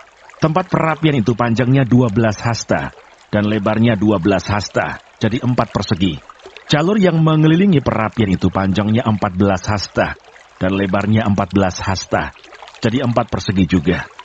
Sekeliling mezbah itu ada parit, yang 1 hasta lebarnya, dan sekeliling parit itu ada tepinya, yang 1/2 hasta lebarnya. Tangga mezbah itu adalah sebelah timur. Lalu ia berfirman kepadaku, "Hai anak manusia, beginilah firman Tuhan Allah. Beginilah peraturan mengenai mezbah itu. Ketika sudah selesai dibuat dan hendak mempersembahkan korban bakaran di atasnya, dan menyiramkan darah padanya, berikanlah kepada imam-imam orang Levi dari keturunan Sadok seekor lembu jantan muda untuk korban penghapus dosa, sebab merekalah yang boleh mendekat kepadaku untuk menyelenggarakan kebaktian. Demikianlah firman Tuhan Allah. Dan ambillah sedikit dari darah itu, dan bubuhlah itu pada keempat tanduk mezbah itu, dan pada keempat sudut jalur keliling itu, dan pada tepinya sekeliling. Dengan demikian, engkau menyucikan mezbah itu, dan mengadakan pendamaian baginya. Ambillah lembu jantan untuk korban penghapus dosa itu, dan orang harus membakarnya di tempat yang sudah ditentukan sekitar bait suci, di luar tempat kudus. Pada hari kedua, engkau harus mempersembahkan seekor kambing jantan, yang tidak bercela, sebagai korban penghapus dosa, dan orang harus menyucikan mezbah itu, seperti sudah disucikan dengan lembu jantan. Sesudah upacara penyucian itu engkau selesaikan, engkau harus mempersembahkan seekor lembu jantan muda yang tidak bercelah, dan seekor domba jantan dari antara domba-domba yang tidak bercelah. Engkau harus membawanya ke hadapan Tuhan, dan imam-imam harus menaburkan garam ke atasnya, dan mempersembahkannya sebagai korban bakaran bagi Tuhan. Selama 7 hari engkau harus mengolah setiap hari seekor kambing sebagai korban penghapus dosa. Harus diolah juga seekor lembu jantan muda, dan domba jantan dari antara domba-domba yang tidak bercelah. 7 hari lamanya mereka harus mengadakan pendamaian bagi mezbah itu, serta mentahirkannya, dan dengan demikian mentahbiskan mezbah itu. Sesudah hari-hari itu berakhir, maka pada hari ke-8 dan seterusnya, imam-imam akan mengolah korban-korban bakaranmu dan korban-korban keselamatanmu di atas mezbah itu, dan aku akan berkenan kepada kamu. Demikianlah firman Tuhan Allah. Yehezkiel pasal 44. Pintu gerbang timur yang tertutup. Kemudian ia membawa aku kembali ke pintu gerbang luar dari tempat kudus yang menghadap ke timur. Gerbang ini tertutup. Lalu Tuhan berfirman kepadaku, pintu gerbang ini harus tetap tertutup. Jangan dibuka dan jangan seorang pun masuk dari situ. Sebab Tuhan Allah Israel sudah masuk melaluinya. Karena itu gerbang itu harus tetap tertutup. Hanya raja itu oleh karena ia raja boleh duduk di sana, makan santapan di hadapan Tuhan. Raja itu akan masuk melalui balai gerbang dan akan keluar dari situ. Petunjuk-petunjuk mengenai kebaktian dan imam-imam. Lalu dibawanya aku melalui pintu gerbang utara ke depan bait suci. Aku melihat, sungguh, rumah Tuhan penuh kemuliaan Tuhan. Maka aku sujud menyembah. Tuhan berfirman kepadaku, hai anak manusia, perhatikanlah baik-baik, lihatlah dengan teliti, dan dengarlah dengan sungguh-sungguh segala sesuatu yang hendak kufirmankan kepadamu, mengenai peraturan-peraturan rumah Tuhan, dan tentang segala hukumnya, dan perhatikanlah baik-baik, siapa yang diperbolehkan masuk ke dalamnya, dan siapa yang harus ditolak dari tempat kudus. Katakanlah kepada kaum pemberontak, yaitu kaum Israel, beginilah firman Tuhan Allah, cukuplah perbuatan-perbuatanmu yang keji itu, hai kaum Israel, yang membiarkan orang-orang asing, yaitu orang-orang yang tidak bersunat hatinya maupun dagingnya, masuk dalam tempat kudusku, dan dengan kehadirannya mereka menajiskannya, waktu kamu mempersembahkan santapanku, yaitu lemak dan darah. Dengan berbuat begitu kamu lebih mengingkari perjanjianku, daripada dengan segala perbuatanmu yang keji, yang sudah-sudah. Kamu tidak memelihara barang-barangku yang kudus, dan kamu mengangkat mereka untuk memelihara kewajibanmu terhadap aku di dalam tempat kudusku. Oleh sebab itu beginilah firman Tuhan Allah, tidak seorang pun dari orang-orang asing yang hatinya dan dagingnya tidak bersunat, boleh masuk dalam tempat kudusku. Ya, setiap orang asing yang ada di tengah-tengah orang Israel. Tetapi orang-orang Lewi yang menjauh daripadaku waktu Israel sesat daripadaku, dengan mengikuti berhala-berhala mereka, akan menanggung hukumannya. Di dalam tempat kudusku merekalah yang mendapat tugas penjagaan di pintu-pintu gerbang bait suci, dan tugas pelayanan di dalam bait suci. Merekalah yang menyembelih korban bakaran dan korban sembelihan bagi bangsa itu, dan bertugas bagi bangsa itu untuk melayaninya. Oleh karena mereka telah melayani bangsa itu di hadapan berhala-berhala mereka, dan mereka bagi kaum Israel telah menjadi batu sandungan yang menjatuhkannya ke dalam kesalahan. Oleh karena itu aku bersumpah mengenai mereka, demikianlah firman Tuhan Allah, bahwa mereka akan menanggung hukumannya sendiri. Mereka tidak akan mendekati aku untuk melaksanakan tugas imam di hadapanku, ataupun mendekati segala barangku yang kudus, atau persembahan-persembahan maha kudus. Mereka akan menanggung nodanya yang timbul karena perbuatan-perbuatan mereka yang keji. Aku menetapkan mereka untuk bertugas di bait suci, dan melakukan segala pelayanan yang berhubungan dengan itu, dan melakukan segala sesuatu yang perlu di situ. Tetapi mengenai imam-imam orang Lewi dari Bani Sadok, yang menjalankan tugas-tugas di tempat kudusku waktu orang Israel sesat daripadaku, merekalah yang akan mendekat kepadaku untuk menyelenggarakan kebaktian dan bertugas di hadapanku untuk mempersembahkan kepadaku lemak dan darah. Demikianlah firman Tuhan Allah.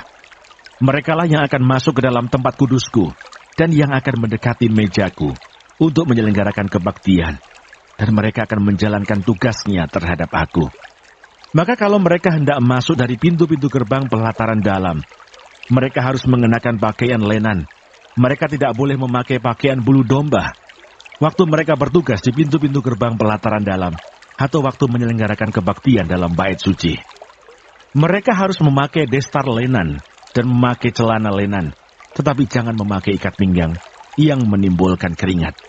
Dan waktu mereka keluar ke pelataran luar menjumpai umat Tuhan itu, mereka harus menanggalkan pakaian mereka yang mereka pakai dalam menyelenggarakan kebaktian dan menyimpannya dalam bilik-bilik kudus, kemudian mengenakan pakaian yang lain, supaya umat itu jangan menjadi kudus, disebabkan kena kepada pakaian imam-imam itu.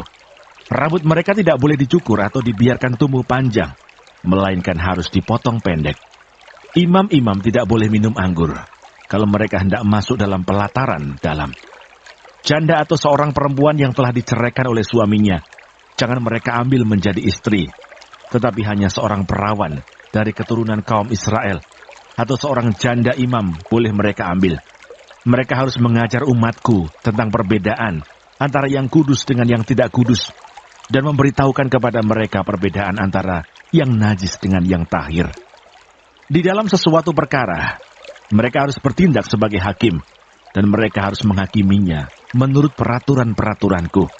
Mereka harus berpegang pada hukum-hukumku dan ketetapan-ketetapanku pada hari-hari rayaku dan menguduskan hari-hari sabatku. Mereka tidak boleh melihat orang mati, oleh karena dengan demikian mereka menjadi najis. Hanya dengan mayat bapaknya atau ibunya, anaknya lelaki atau perempuan, kakak adiknya lelaki, kakak adiknya perempuan yang belum kawin, mereka boleh menajiskan dirinya. Sesudah pentahirannya ia harus menghitung 7 hari.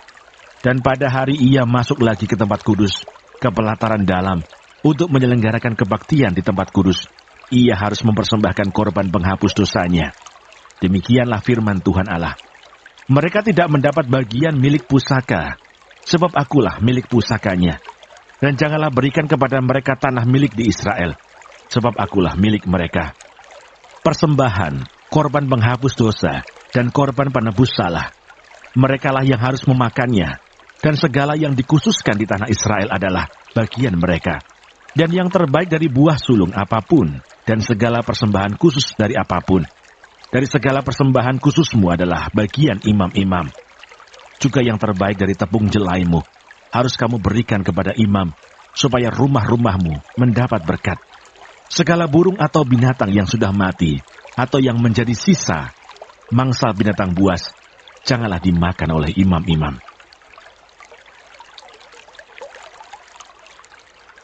Yehezkiel pasal 45. Persembahan khusus, bagian kota, bagian raja. Pada waktu kamu membagi-bagi negeri itu menjadi milik pusakamu dengan jalan mengundi, kamu harus mengkhususkan sebidang dari tanah itu menjadi persembahan khusus yang kudus bagi Tuhan. Panjangnya 25.000 hasta dan lebarnya 20.000 hasta. Seluruh tanah yang di dalam batas ini adalah kudus. Dari tanah ini harus disediakan untuk tempat kudus, suatu 4 persegi yang panjang dan lebarnya 500 hasta, dan sekelilingnya ada lapangan yang lebarnya 50 hasta. Dari daerah yang sudah diukur ini, ukurlah sebagian yang panjangnya 25.000 hasta, dan lebarnya 10.000 hasta. Disitulah letaknya tempat kudus, dan bagian ini adalah maha kudus. Ini adalah bagian yang kudus dari tanah itu, dan menjadi tempat bagi imam-imam yang menyelenggarakan kebaktian di tempat kudus, yang datang mendekat untuk melayani Tuhan. Itulah tempat perumahan mereka, dan menjadi daerah kudus untuk tempat kudus. Yang 25.000 hasta panjangnya, dan 10.000 hasta lebarnya, harus menjadi milik orang-orang Lewi, yang mendapat tugas pelayanan dalam bait suci. Itulah kota-kotanya, tempat tinggal mereka.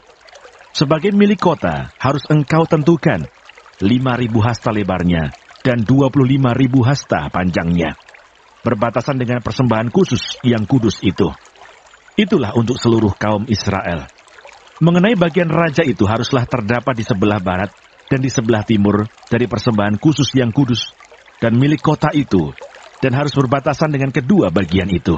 Yang di sebelah barat harus sampai ke perbatasan barat, dan yang di sebelah timur harus sampai ke perbatasan timur. Jadi panjangnya harus sama dengan panjang dari bagian suatu suku Israel, yaitu dari perbatasan barat sampai perbatasan timur negeri itu. Itulah yang menjadi miliknya di atas Israel. Dan raja-raja Israel tidak lagi akan menindas umatku. Mereka akan menyerahkan negeri itu kepada kaum Israel menurut suku-suku mereka. Tugas umat Tuhan dan tanggung jawab raja. Beginilah firman Tuhan Allah, cukuplah itu, hai raja-raja Israel. Jauhkanlah kekerasan dan aniaya, tetapi lakukanlah keadilan dan kebenaran. Hentikanlah kekerasanmu yang mengusir umatku dari tanah miliknya. Demikianlah firman Tuhan Allah. Neraca yang betul, eva yang betul, dan bat yang betullah patut ada padamu. Sepatutnya lah eva dan bat mempunyai ukuran yang sama yang ditera, sehingga satu bat isinya 1/10 homer, dan satu eva ialah 1/10 homer juga. Jadi menurut homerlah ukuran-ukuran itu ditera. Bagi kamu 1 sikal sepatutnya sama dengan 20 gerah, 5 sikal, ya, 5 sikal dan 10 sikal, ya, 10 sikal, dan 50 sikal adalah 1 mina. Inilah persembahan khusus yang kamu harus persembahkan. 1/6 eva dari sehomer gandum, dan 1/6 eva dari sehomer jelai. Tentang ketetapan mengenai minyak, 1/10 bat dari 1 kur. 1 kur adalah sama dengan 10 bat. Seekor anak domba dari setiap 200 ekor milik sesuatu kaum keluarga Israel. Semuanya itu untuk korban sajian, korban bakaran, dan korban keselamatan, untuk mengadakan pendamaian bagi mereka. Demikianlah firman Tuhan Allah. Seluruh penduduk negeri harus mempersembahkan persembahan khusus ini kepada raja di Israel. Dan rajalah yang bertanggung jawab mengenai korban bakaran, korban sajian, korban curahan pada hari-hari raya, bulan-bulan baru, hari-hari sabat, dan pada setiap perayaan kaum Israel. Ialah yang akan mengolah korban penghapus dosa, korban sajian, korban bakaran, dan korban keselamatan, untuk mengadakan pendamaian bagi kaum Israel. Persembahan-persembahan dalam hari-hari raya. Beginilah firman Tuhan Allah. Pada bulan yang pertama, pada tanggal 1 bulan itu, ambillah seekor lembu jantan muda yang tidak bercela, dan sucikanlah tempat kudus itu. Imam harus mengambil sedikit dari darah korban penghapus dosa, dan membubuhnya pada tiang-tiang bait suci, dan pada keempat sudut jalur keliling yang ada pada mezbah, dan pada tiang-tiang pintu gerbang pelataran dalam. Demikianlah engkau harus perbuat pada hari pertama bulan yang ke-7, demi orang-orang yang berbuat dosa, dengan tidak sengaja dan tanpa diketahui. Dengan demikian engkau mengadakan pendamaian bagi bait suci. Pada bulan pertama, pada tanggal 14 bulan itu, haruslah kamu merayakan hari raya Paskah, dan selama 7 hari, kamu harus makan roti yang tidak beragi.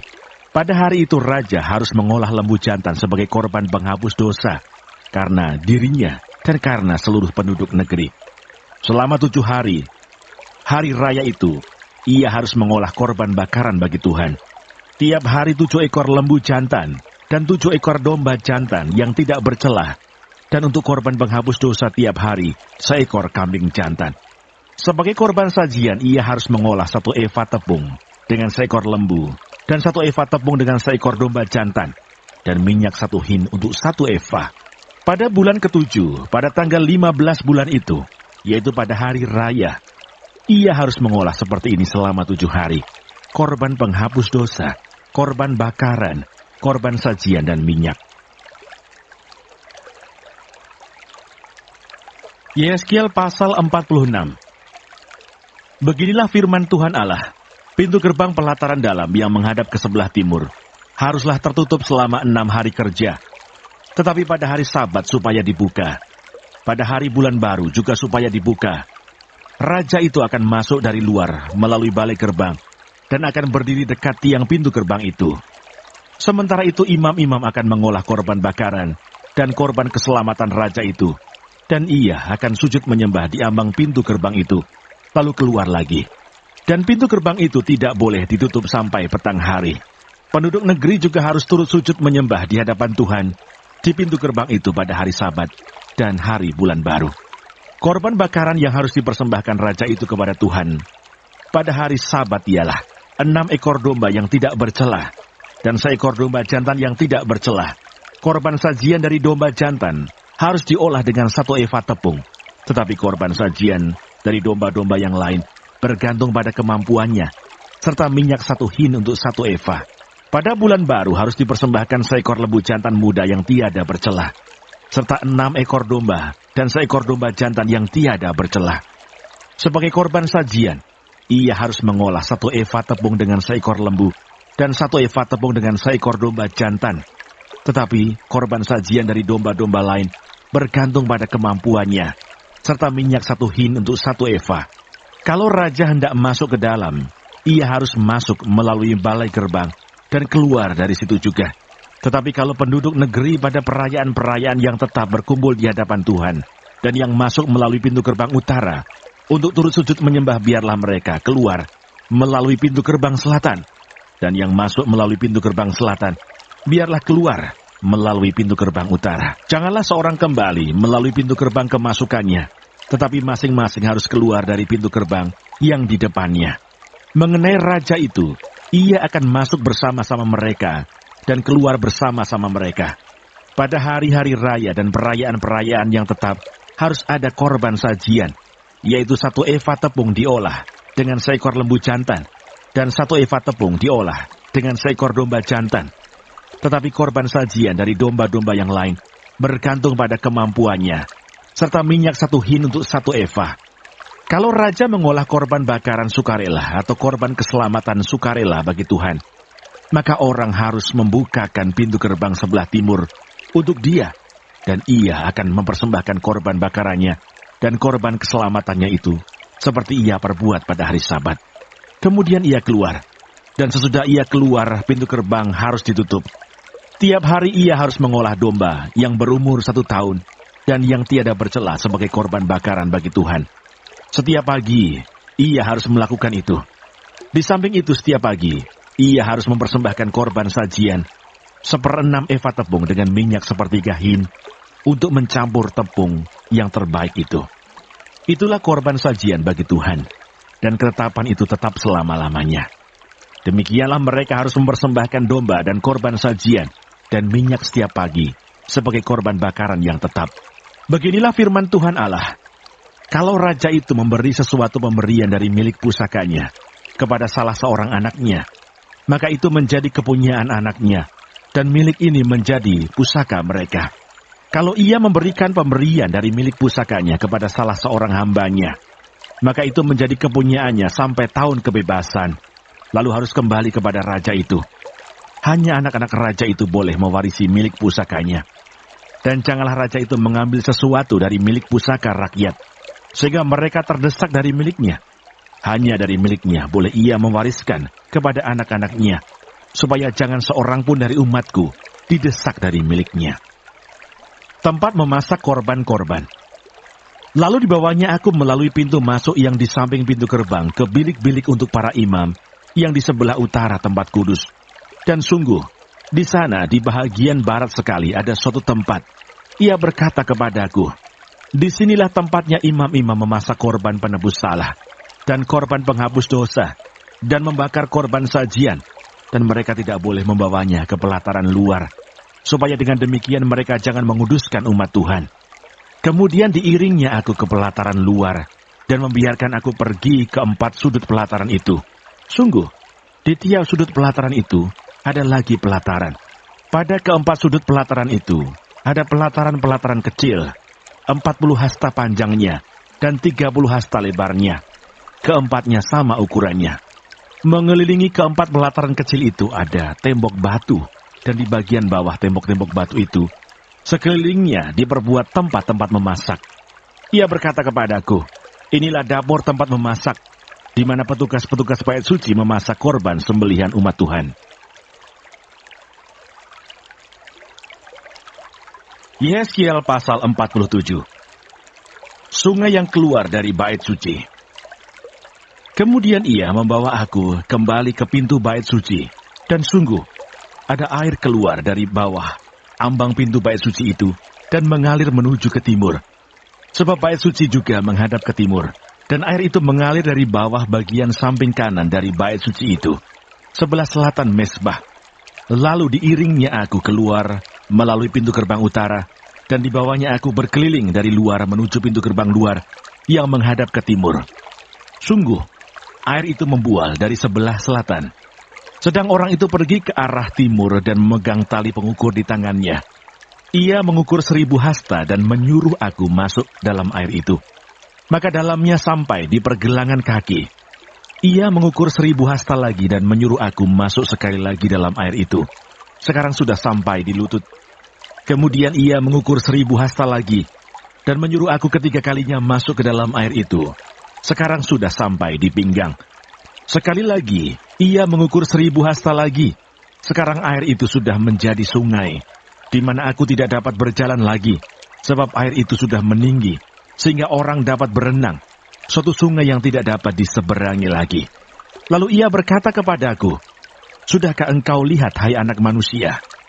Kemudian ia membawa aku kembali menyusur tepi sungai. Dalam perjalanan pulang, sungguh, sepanjang tepi sungai itu ada amat banyak pohon, di sebelah sini dan di sebelah sana. Ia berkata kepadaku, "Sungai ini mengalir menuju wilayah timur dan menurun ke Araba Yordan dan bermuara di Laut Asin, air yang mengandung banyak garam dan air itu menjadi tawar. Sehingga kemana saja sungai itu mengalir, segala makhluk hidup yang berkeriapan di sana akan hidup. Ikan-ikan akan menjadi sangat banyak, sebab kemana saja air itu sampai, air laut di situ menjadi tawar. Dan kemana saja sungai itu mengalir, semuanya di sana hidup. Maka penangkap-penangkap ikan penuh sepanjang tepinya, mulai dari En-Gedi sampai En-Eglaim. Daerah itu menjadi penjemuran pukat. Dan di sungai itu ada berjenis-jenis ikan, seperti ikan-ikan di laut besar, sangat banyak. Tetapi rawa-rawanya dan paya-payanya tidak menjadi tawar. Itu menjadi tempat mengambil garam. Pada kedua tepi sungai itu, tumbuh bermacam-macam pohon buah-buahan, yang daunnya tidak layu dan buahnya tidak habis-habis. Tiap bulan ada lagi buahnya yang baru, sebab pohon-pohon itu mendapat air dari tempat kudus itu. Buahnya menjadi makanan dan daunnya menjadi obat. Batas-batas tanah Israel. Beginilah firman Tuhan Allah. Inilah batas-batas tanah yang kamu harus bagi-bagi, menjadi milik pusakamu di antara kedua belah suku Israel. Yusuf mendapat 2 bagian. Tanah itu harus kamu bagi rata, yaitu tanah yang dengan sumpah kujanjikan memberikannya kepada nenek moyangmu, dan dengan demikian tanah ini menjadi milik pusakamu. Inilah perbatasan tanah itu, di sebelah utara, dari Laut Besar terus ke Hetlon, sampai jalan masuk ke Hamat, dan terus ke Sedat, Berota, Sibraim, yang terletak di antara daerah kota Damsyik dan daerah kota Hamat, terus ke Hazar Enon, yang di daerah kota Hauran. Demikianlah perbatasannya itu mulai dari laut sampai di Hazar Enon, sehingga daerah kota Damsyik dan juga daerah kota Hamat terletak di sebelah utaranya. Itulah sebelah utara. Di sebelah timur, mulai dari Hazar Enon yang terletak di antara Hauran dan Damsyik, Sungai Yordan menjadi perbatasan di antara Gilead dan tanah Israel. Terus ke laut timur sampai ke Tamar. Itulah sebelah timur. Di sebelah selatan, perbatasan mulai dari Tamar sampai air mata Meriba, dekat Kades, terus ke sungai Mesir, terus ke Laut Besar. Itulah di sebelah selatan perbatasan dengan tanah Negeb. Di sebelah barat Laut Besar merupakan perbatasan sampai tempat jalan masuk ke Hamat. Itulah sebelah barat. Pembagian tanah Israel. Tanah inilah harus kamu bagi-bagi di antara kamu menurut suku-suku Israel. Dan kamu harus membagi-baginya menjadi milik pusaka di antara kamu dan di antara orang-orang asing yang tinggal di antara kamu, yang melahirkan anak di tengah-tengahmu, dan mereka harus kamu anggap sama seperti orang Israel asli. Bersama-sama kamu, mereka harus mendapat bagian milik pusaka di tengah-tengah suku-suku Israel. Jadi kalau di tengah-tengah sesuatu suku ada tinggal orang asing, disitulah kamu berikan milik pusakanya. Demikianlah firman Tuhan Allah.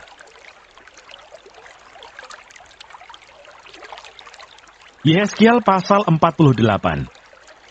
Inilah nama suku-suku itu, yang paling utara, dari laut terus ke Hetlon, ke jalan masuk ke Hamat, Hazar Enon, sehingga daerah kota Damsyik yang berdekatan dengan Hamat, terletak di sebelah utaranya, dari perbatasan sebelah timur sampai perbatasan sebelah barat, terdapat bagian Dan.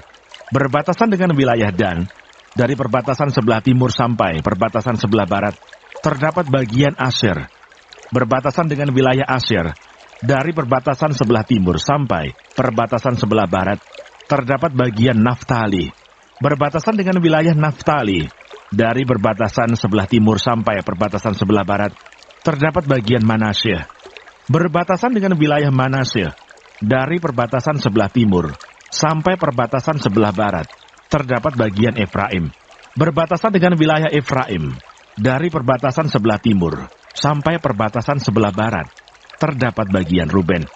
Berbatasan dengan wilayah Ruben, dari perbatasan sebelah timur sampai perbatasan sebelah barat, terdapat bagian Yehuda. Berbatasan dengan wilayah Yehuda, dari perbatasan sebelah timur sampai perbatasan sebelah barat, terdapat persembahan khusus yang harus kamu khususkan, yaitu 25.000 hasta lebarnya, dan panjangnya sama dengan panjang satu bagian, yaitu dari perbatasan sebelah timur sampai perbatasan sebelah barat, dan di tengah-tengahnya terdapat tempat kudus. Bagian persembahan khusus yang harus kamu khususkan bagi Tuhan, panjangnya 25.000 hasta, dan lebarnya 20.000 hasta. Dan bagi orang-orang inilah persembahan khusus yang kudus itu. Bagian imam-imam ialah panjangnya di utara dan selatan 25.000 hasta, dan lebarnya di timur dan di barat 10.000 hasta. Dan di tengah-tengahnya lah terletak tempat kudus Tuhan. Inilah bagian imam-imam yang sudah dikuduskan, yaitu Bani Sadok, yang memelihara kewajibannya terhadap aku, dan yang tidak turut sesat dalam kesesatan orang Israel, seperti orang-orang Lewi. Ini adalah bagian khusus bagi mereka dari tanah yang sudah dikhususkan, suatu hal yang maha kudus, berbatasan dengan bagian orang-orang Lewi. Bagian orang-orang Lewi ialah sejajar dengan wilayah imam-imam, panjangnya 25.000 hasta, dan lebarnya 10.000 hasta. Jadi seluruhnya ialah panjang 25.000 hasta dan lebar 20.000 hasta. Mereka tidak boleh menjual sedikit pun dari situ atau menukarnya, dan mereka tidak boleh mewariskan yang terbaik dari negeri itu kepada orang lain, sebab itu kudus bagi Tuhan. Yang tertinggal dari lebarnya yaitu 5.000 hasta lagi, yang berbatasan dengan yang 25.000 hasta itu adalah tidak kudus, tetapi itu untuk keperluan kota, sebagai tempat tinggal dan tanah perladangan. Dan ukurannya adalah begini: sebelah utara dan selatan 4.500 hasta, sebelah timur dan barat juga 4.500 hasta. Sekeliling kota itu ada tanah lapang, di sebelah utara dan selatan 250 hasta, serta di sebelah timur dan barat 250 hasta juga. Yang tertinggal dari panjangnya, yang sejajar dengan persembahan khusus yang kudus itu, adalah 10.000 hasta di sebelah timur dan 10.000 hasta di sebelah barat, dan hasilnya ialah menjadi makanan untuk pekerja-pekerja di kota itu. Pekerja-pekerja ini yang datang dari semua suku Israel akan mengerjakannya. Seluruh persembahan khusus itu adalah 25.000 hasta kali 25.000 hasta. Dalam bentuk 4 persegi, kamu harus mengkhususkan persembahan khusus yang kudus itu bersama milik kota itu. Selebihnya adalah milik raja, yaitu di sebelah timur dan barat dari persembahan khusus yang kudus dan milik kota itu, dan berbatasan dengan yang 25.000 hasta itu, ke timur sampai di perbatasan timur, dan ke barat sampai perbatasan barat, dan sejajar dengan bagian suku-suku lain adalah untuk raja. Di tengah-tengah bagian itu adalah persembahan khusus yang kudus dan bait suci, terkecuali milik orang-orang Lewi dan milik kota itu, yang terletak di tengah-tengah kepunyaan raja itu. Maka yang diapit oleh wilayah Yehuda dan Benyamin adalah bagi raja. Mengenai suku-suku yang lain, dari perbatasan sebelah timur sampai perbatasan sebelah barat, terdapat bagian Benyamin. Berbatasan dengan wilayah Benyamin, dari perbatasan sebelah timur sampai perbatasan sebelah barat, terdapat bagian Simeon. Berbatasan dengan wilayah Simeon, dari perbatasan sebelah timur sampai perbatasan sebelah barat, terdapat bagian Isakar. Berbatasan dengan wilayah Isakar, dari perbatasan sebelah timur sampai perbatasan sebelah barat, terdapat bagian Sebulon. Berbatasan dengan wilayah Sebulon, dari perbatasan sebelah timur sampai perbatasan sebelah barat, terdapat bagian Gad. Perbatasan wilayah Gad di sebelah selatan ialah dari Tamar sampai mata air Meriba dekat Kades, terus ke sungai Mesir, terus ke Laut Besar. Inilah negeri yang harus kamu bagi-bagi, menjadi milik pusakamu di antara suku-suku Israel, dan itulah bagian-bagian mereka. Demikianlah firman Tuhan Allah. Kota yang kudus. Inilah pintu-pintu keluar kota itu. Di sisi sebelah utara yang ukurannya adalah 4.500 hasta, terdapat 3 pintu gerbang, yaitu pintu gerbang Ruben, pintu gerbang Yehuda, dan pintu gerbang Lewi. Sebab pintu-pintu gerbang kota itu disebut menurut nama suku-suku Israel. Di sisi sebelah timur yang ukurannya 4.500 hasta, terdapat 3 pintu gerbang juga, yaitu pintu gerbang Yusuf, pintu gerbang Benyamin, dan pintu gerbang Dan. Di sisi sebelah selatan yang ukurannya 4.500 hasta, terdapat 3 pintu gerbang juga, yaitu pintu gerbang Simeon, pintu gerbang Isakar, dan pintu gerbang Zebulon. Di sisi sebelah barat, yang ukurannya 4.500 hasta, terdapat 3 pintu gerbang juga, yaitu pintu gerbang Gad, pintu gerbang Asyur, dan pintu gerbang Naftali. Jadi, keliling kota itu adalah 18.000 hasta. Sejak hari itu, nama kota itu ialah Tuhan hadir di situ.